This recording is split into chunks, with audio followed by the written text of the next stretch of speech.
girl, bye. You're done. Okay? Pack your bags up and leave. The exit is that way. Don't pass go. Don't collect $200. Okay? Bye-bye.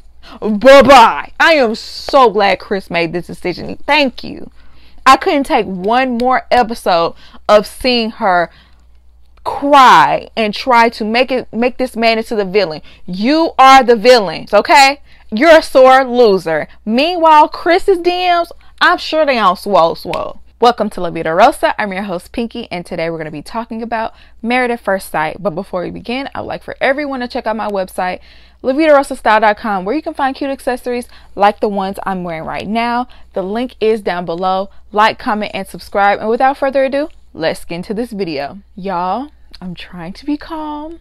I have already filmed this video, okay? Somehow I deleted it, so this is me refilming this video. And I'm so sorry for those who are looking for my usual detailed review. It ain't gonna be that kind of video today. Today I'm going on a rant because I'm upset. I'm so sorry. I'm just in that mood. I'm in a ranting mood. So make sure you check out this video and the video I'm gonna post next, because I'm gonna rant about Love is Blind next. So if you like my rant videos, they're coming back. I don't feel like sifting through all the fluff today, okay? Today we're gonna get straight to it. And also, y'all, be prepared. There might be a lot of stuff y'all disagree with me on this episode, but I'm just gonna give it to y'all straight this time. But I will give an overview. The couples are coming back from the honeymoon and they're going to their apartments. The apartments are decent enough. They're not as nice as the ones from last season, but they'll do, you know what I'm saying? I mean, I really couldn't believe these are the apartments that Alyssa was crying and begging to live in, but that's besides the point. We're going to get to her. The hope is gone, okay? The veil has been lifted. I tried to have someone to root for. They make it hard, okay? When y'all choose candidates that are not ready to be married, y'all match people up that have major differences, major deal breakers, okay? I just don't see it working. I'm gonna start with Noi and Steve. Noi has a dog. The dog's name is Sushi. They are looking at their apartment. Somehow they start talking about where Sushi sleeps. Mind you, Sushi has 3 beds in her apartment and still sleeps in the bed with Noi. Does he sleep at the foot of the bed? No, he sleeps on her pillow next to her. You're a single woman, do what you do, right?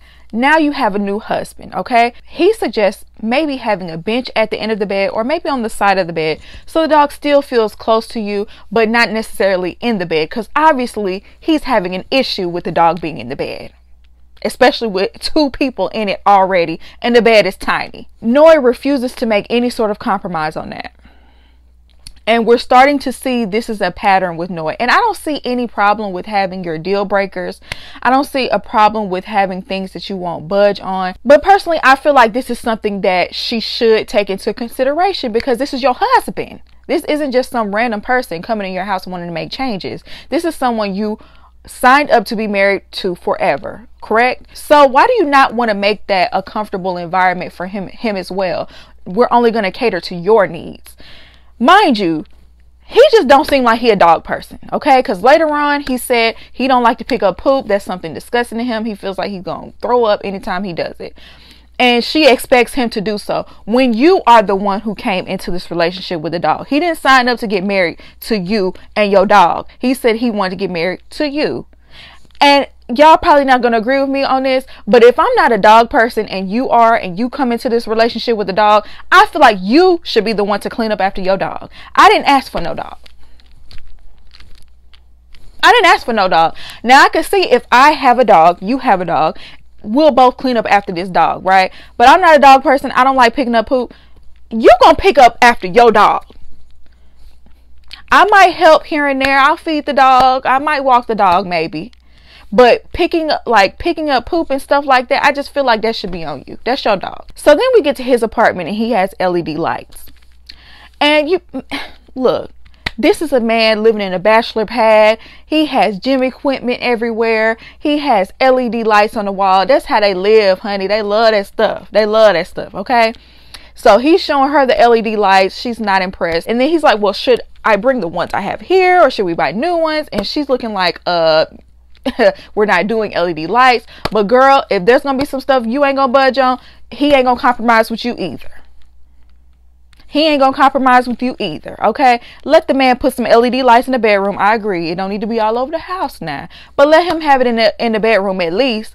You doing everything you want to do and not being checked. So then we get to a more serious conversation. They're talking about children.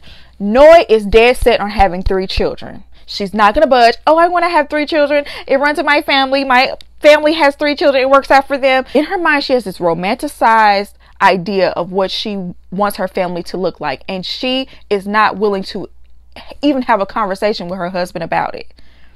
Once again, not willing to compromise whatsoever. I feel like Steve is bringing up good points. He's saying, look, we don't know what the future holds. We don't know if we have these children, if they'll have disabilities. We don't know if we'll have the funds. We're going to get to his funds, but we don't know if we'll have the funds to cover these children. We don't know if we'll even have the time to spend with these children. Maybe we should just take it child by child, basically. Like if we have 1 or 2 children and we feel like, you know, we have enough to give these children and we can have more, fine. You know, I feel like that's kind of like where he was going with it. But no, I want to have 3 children. No, I want to have 3 children. I want to have 3. Not even willing to have a conversation. He gives me go with the flow. I feel like he would have 3 if she really wants to have 3. It's just the fact that you're not willing to have a conversation about it. And that's a very childish mindset to have. You have to be able to compromise. She doesn't seem to be able to do that. Then we start talking about finances. And this is where I'm going to get on Steve. He says, I have a lot of opportunities for self-employment. If you are going to be self-employed, you need to have stable income coming in for me to be okay with that. I love a good entrepreneur. If he was a single man and this is how he supports himself, and you know, he has little odd jobs here or there that bring in money and it's just you, fine. If he was a single man, I would not care at all. But you signed up for a show to get married. Did nobody hold a gun to your head and tell you to do this? You decided to sign up for this show and you jumped through all the hoops knowing you're going to have a wife and you want a family.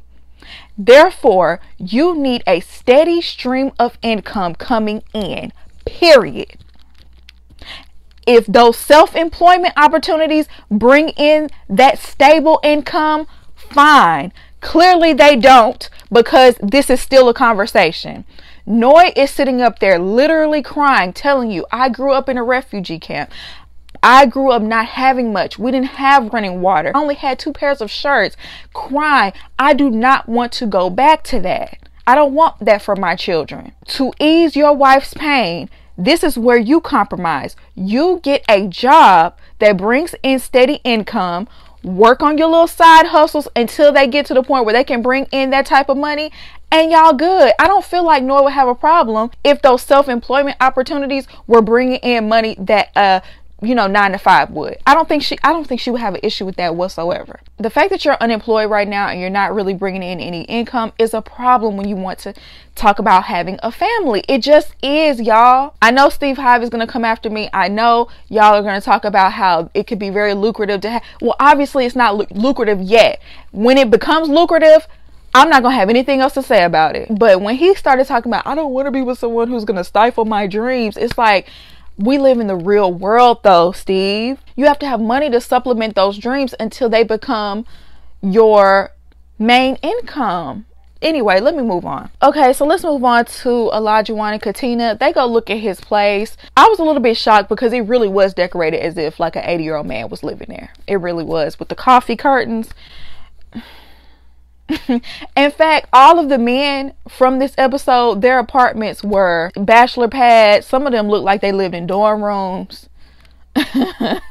Like it wasn't giving. But anyway, Katina was trying to be very nice about her opinion of his place. She said the house itself was an 8, but his decor was a 5, and he felt some type of way about that because he was really insecure the whole time, asking her over and over, well, how do you think? What do you think about this? What do you think about it? she'll put her feminine touch on it when she comes in. If they stay together, she'll put her feminine touch on it. She talked about wanting to change the wall color, and whatever changes she wanted to make was going to be like $50,000. And he like, nah, I don't know about that. I don't blame him on, you know, being like, whoa, that's a lot. The cabinets were a little dated and things like that. Y'all, they'll probably have to find somewhere new to go if they don't want to like completely redesign the place. Okay, so then we go to their apartment and he was like, oh, let me just sit here and let's visualize what's going to happen. Basically, he wants her to cook every single day for him. He doesn't want to have to call and tell her, no, I just want my meal ready when I come home. Elijahwani, this very traditional view you have of a woman cooking for her man every single day. Do you know that women that did that, they stayed at home? The man was the one who went out to work. That woman didn't work. She stayed at home. She was a homemaker. Okay? So she had time to cook for him every day. If I'm not mistaken, both of y'all plan on working. So I feel like if I work and if you work, then the household responsibility should be split down the middle. You cook sometimes, I cook sometimes. It's not like she's not out here working hard and she shouldn't come home to a hot meal sometimes. You're not the only one working. Now, if you want to take on the responsibility of being the provider, that's a different story. That will be traditional. But with the woman working and the man work, that's not traditional. I don't get where you're coming from expecting her to cook for you every single day when both of y'all work. And even Pastor Cal was like, this is 2022. Like, I don't know what you think you're going to get out of a woman and this. Like, I'm sure you could find a woman that would do that, but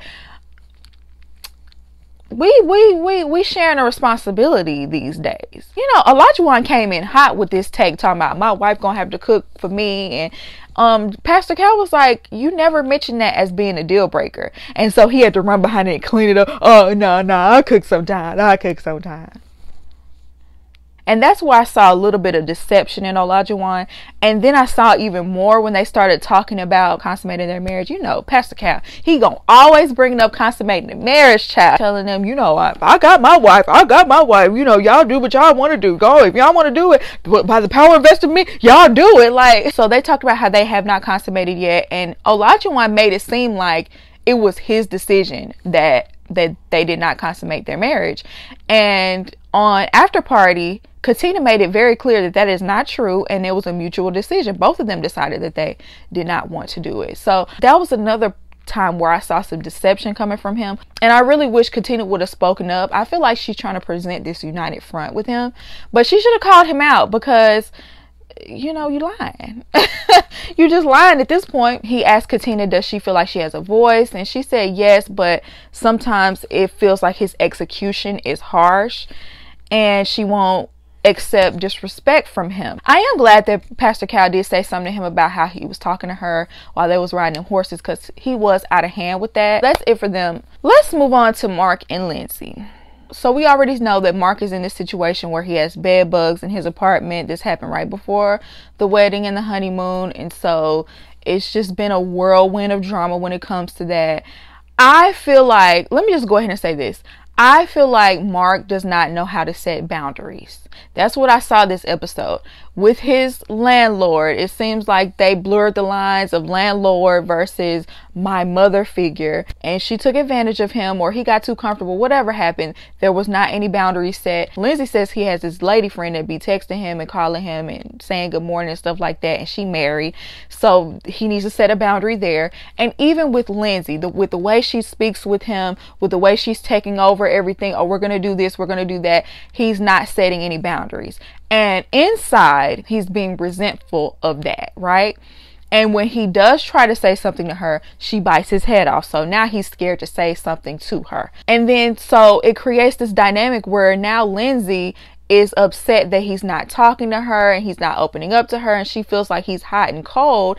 But girl, you be coming in hot. You be coming in hot, okay? And you be saying some disrespectful stuff. Yes, Mark is not the best communicator. He really is not. And when she said he talks like a run-on sentence, she was right. Like, 'cause sometimes I find it hard to keep up with what he's saying.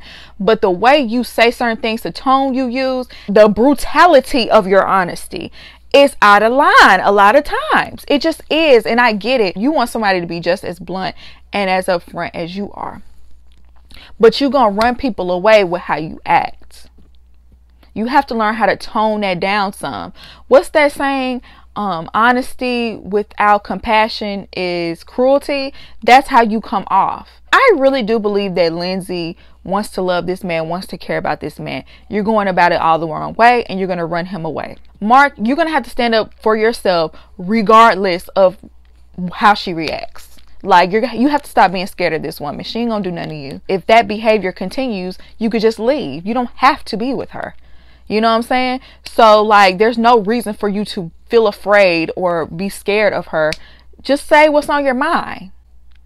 Or we're gonna still keep getting these results that we're getting. Mind you, I don't think they need to be together. I don't even think Lindsey should have been chosen. If this is what we're being given, that's the advice that I have. So we get to the apartment. First of all, Lindsey better than me, okay? I don't care if we are in hazmat suits and masks. There's no reason for me to step foot in this apartment. And why are we bringing anything that has been associated with bed bugs into our new place? I'm sorry, he would have to get some sort of storage unit. We could store all your stuff there. Maybe throw a bug bomb in there and see if that will get rid of anything, any excess. But until then, no, sir, we're not bringing none of that mess in here. And so I understood where she was coming from when she was trying to throw everything away. But, you know, he had his sentimental stuff. Boy, this place is infested with bugs. I'm sorry. I'm so sorry. You know, and I get it. You know, when you have sentimental value attached to stuff, you want to hold on to it. But like I said, put that in a storage unit. I'm not dealing with that in this new place. So the plan was, if they decided to stay together, they would just move into Lindsey's apartment after the experiment. But they look around her apartment. Her apartment is very, like, eclectic and busy. Just like Lindsey is, just loud and busy. There's definitely not enough space for him to move in. So, you know, if they stay together, they're going to have to find a new place. But he was low-key being judgmental of her place. And it's like, we just came from your place and we had to be in hazmat suits. You have no place to be judgmental. Then we talk about how Mark is going through a lot. His grandmother is ill. She's only 70 pounds right now. And he's also dealing with this stuff with his landlord, and Lindsey is trying to help and he's not accepting her help, and he's being hot and cold. They meet, you know, they have this huge blow up before Pastor Cal gets there. I'm thinking Lindsey is literally sitting on the windowsill. I'm like, what is she doing out there? But it was the balcony, and Pastor Cal was like, can you please come join us in there? Like, you out here doing yoga. You knew I was coming. What are you doing? Come on in here. And so they have their back and forth. And basically, I already said what I had to say about their relationship. I just feel like she needs to have more respect for this man. This is your husband. You can't talk to him crazy. Okay? You do have to learn how to control your mouth. Nobody would want to talk to you while you're acting like that. But Mark, you also need to man up and start setting boundaries with people. Start putting your foot down, match her energy. Don't let her steamroll you. And if it's just not working, y'all just need to break up. Say no on decision day. I don't know what else to tell you. Jasmina and Michael. Why do all these Michaels be lying? Anybody who's been watching the show for a while already knows about Mika and Michael and how he stayed lying. Why does it feel like a repeat of that situation? Michael is deceptive. I don't care what anybody has to say about it. He's deceptive, okay? After that honeymoon and him being loud with her, she was already checked out. I know she really done at this point. At the beginning of this episode, we see she talks about having a male roommate. That roommate was even at her wedding. That they're close. So they have a conversation about her having a male roommate at the wedding, as well as having a conversation about it once they moved into their new apartment. He had two opportunities where he could have brought up the fact that he has female roommates, right? She even asked him, have you ever lived with a woman? And he said that he's never lived with a woman and this is new territory. So imagine Jasmina's surprise when she sees a female roommate actually walk through the house to her bedroom, because he has not only one but two female roommates. And the look on his face tells me he was caught, okay? He did not expect for that to happen. He was shook. because he already knew he got caught up in that lie. And they're already in a bad place. They're already on shaky ground. This is not going to help that at all. So he is shook, right? She confronts him about it, and basically he's like, oh, I wasn't hiding it. It just never came up. We already know that's a lie, okay? This man is deceitful. I don't care what anybody says. Some of y'all say Jasmina just don't like him. At this point, he has raised his voice at her. Okay, regardless of whether he yelled or was aggressive, he came at her in a way that he knows was wrong, because he apologized for it, and he also says that other people have said the same thing about him, his sisters and past girlfriends. So I feel like what he said about that situation validated her having an issue with him. And then at this point, you've lied about having female roommates. She does not know him. He is a stranger. Any woman would be skeptical of him now. Any woman. Am I supposed to be running up to you and being lovey-dovey? And this is giving me a repeat of how y'all treated Mika when she was dealing with that Michael situation. And we're not on my watch. We're not having that this time. Not on my watch. Why is it that when black women are done wrong on this show by their husbands and they stand up for themselves, why is that considered, oh, she just don't like him, oh, she's just being mean, or you know, she just have a bad attitude, and they use that angry black woman stereotype on them when she has every right to be mad? She has every reason not to be in sync with this man right now, because he has lied to her. And then when he gets caught up in the lie, he's not taking any accountability for it. Not full accountability, because oh, I'm not hiding it, but I just didn't think of to say it. No, because she gave you ample opportunity to do so. Your story just ain't adding up, player. I'm sorry. So then they meet up with Pastor Cal. And she brought up the fact that she felt he was being aggressive, loud, and disrespectful with how he talked about her off camera. I can't say for sure, but I feel like she used the word aggressive when she first talked to him about it on their honeymoon, and he agreed and said, yes, my sisters and ex-girlfriends have said the same thing to me about it. But now all of a sudden it's a big deal that she used that word. We already have an example of you not recalling situations correctly. You thought she cut you off on the honeymoon, and when they played it back for you on after party, you saw clearly that she did not. So I just cannot take your word for it when recalling situations. I don't know, something about it is calculated to me, because you did that off camera, but all of a sudden you know how to act on camera. And what's even crazier to me is that you got so upset with Jasmina cutting you off, but then you were so quick to cut off Pastor Cal, and he's trying to mediate the situation, and you cut him off. So basically he denied the fact that he was yelling and he's aggressive. He'll accept the fact that maybe he was being condescending or he's using a tone that she didn't like, but he doesn't like the fact that he's being portrayed as aggressive. We haven't seen it, so we don't know, but it just feels like gaslighting. It feels like, because we have no footage of it, you have no proof of it, so I can say I acted any way I want to say. And then he was like, well, it's not like I lied about anything else. I would have flipped. Y'all don't know how fast I would have flipped on him. Y'all don't like Jasmina. Y'all said the same thing about Mika. Y'all would have hated me. Y'all would have hated me because she was like, look, this is what we're not going to do. I would have went straight off. There's nothing else he could have said to me after that, because clearly you just got caught up in a lie. Pastor Cal says communication and forgiveness is important, but so is accountability. I hear you, Pastor Cal, but so is accountability. How can I forgive you for something that you're not even taking accountability for? You're acting like you didn't even do it. How am I supposed to forgive you? How am I supposed to accept that apology? So he tells him there's a difference between talking at, talking with, and talking to your partner. And if you're talking to her like a subordinate, if you're being condescending, obviously that's not going to go over well. He tells her when he's communicating to her like that, basically tell him, I'm not your enemy, and that's when he's supposed to correct himself. And I'm just like, Pastor Cal, that's cute and everything, but how are you not going to address the lies, and the deception? I feel like that is going to affect their relationship even more than how he communicates. After that whole Michael situation, I have zero tolerance for this. Y'all can stick up for Michael all y'all want to in these comments. I said what I said. Alyssa and Chris. Alyssa, at the beginning of this episode, says that they have a difference in core values. And her mom asked her, so what are those differences?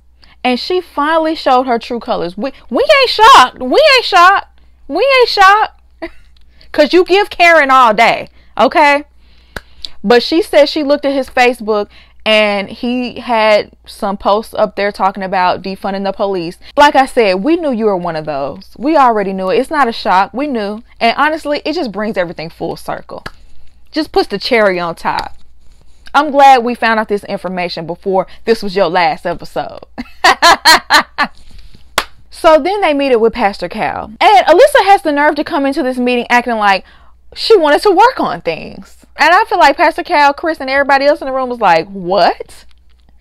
Pastor Cal brought up the fact that she didn't even go with him to the suite after their wedding. And she basically is like, well, you know, I don't get in bed with just anybody. I don't do that with anyone. And it's like, girl, please. I'm so sick of her with trying to gaslight people and manipulate people and act like everybody else in the room is an idiot. That makes no sense whatsoever. You know what the premise of this show is.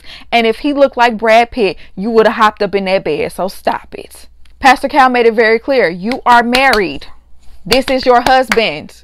Splitting time between apartments is not going to happen. Okay? And while Pastor Cal is saying this, she's not acting a fool. She's not getting all start crying and telling him he's being disrespectful. When Chris has said the exact same thing, and she's always acted a fool anytime he's done it. Every single time. Anybody else can say these same things to her, and she's only going to act a fool when he says it. Then Pastor Cal is like, well, why don't you want to move in? Oh, well, he has a big dog, and there will be 2 big dogs in the apartment, and I'm allergic to long hair. I'm allergic to dogs. And Meanwhile, she rescues dogs for a living.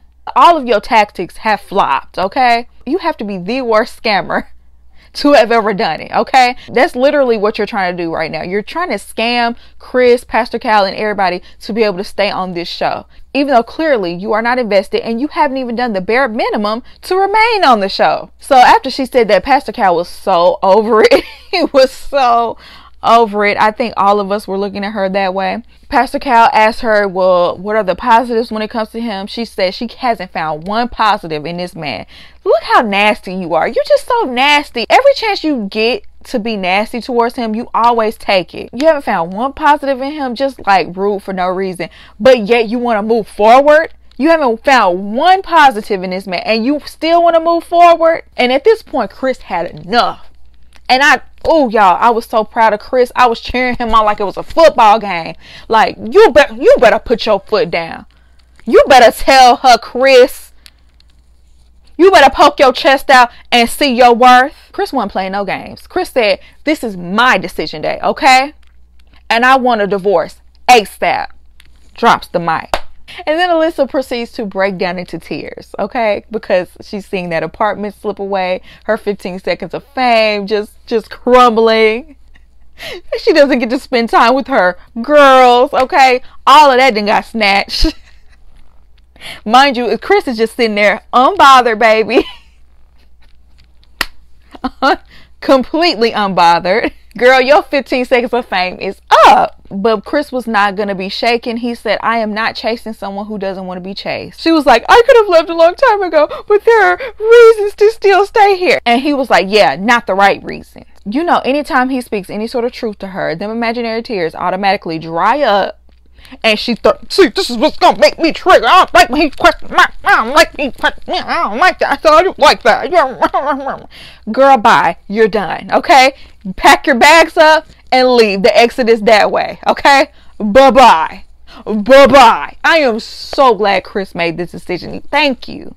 I couldn't take one more episode of seeing her cry and try to make this man into the villain. You are the villain. You played directly into that hand. You didn't even try. Don't pass go. Don't collect $200. Okay? You're a sore loser. Meanwhile, Chris's DMs, I'm sure they on swole. Chris, don't even worry. Okay? You probably ain't gonna have to find your next wife. She probably sitting right there in your messages. Okay? So that's it for my rant, y'all, because it was more of a rant than a review. I already let y'all know what it was going to be in the beginning. But y'all let me know how y'all feel about what I said down below. Did you agree with me? Did you not agree with me? I would love to hear your opinion. And I hope you enjoyed this video, and I'll see you in my next one. Peace.